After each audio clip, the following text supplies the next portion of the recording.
L'Argentine propose de nombreux programmes bilingues pour les étudiants dont les langues maternelles sont l'anglais, le français, l'allemand et l'espagnol.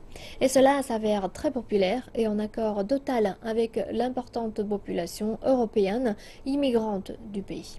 Cependant, cette tendance tourne à la baisse alors que les Chinois sont désormais le quatrième groupe d'immigrants en Argentine, ce qui a ouvert un nouveau marché d'écoles bilingues mettant en avant l'espagnol et le chinois.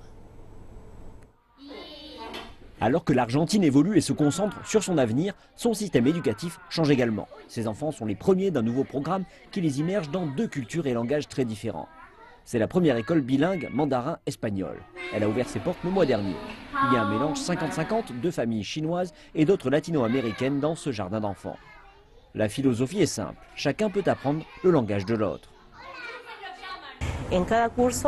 Dans chaque classe, il y a deux enseignants, l'un d'Argentine et l'autre qui parle mandarin. De cette manière, les enfants apprennent la langue par le biais d'activités.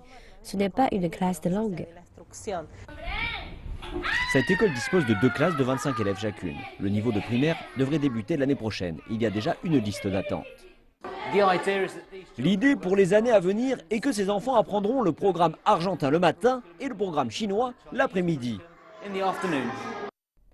Le projet a été développé en étroite collaboration entre Beijing et Buenos Aires, deux villes internationales jumelées. Les responsables gouvernementaux de Buenos Aires ont établi le nombre de citoyens chinois vivant désormais en Argentine à 200 000, en faisant le quatrième plus grand groupe d'immigrants du pays. Dans un certain temps, nous aurons un bon groupe d'étudiants argentins bien formés en chinois, capables de communiquer couramment dans la langue, et cela sera très important pour la ville de Buenos Aires. L'espoir est que ces étudiants seront équipés non seulement pour communiquer couramment dans les deux langues, mais ils seront également capables d'aller étudier à l'université en Argentine ou en Chine.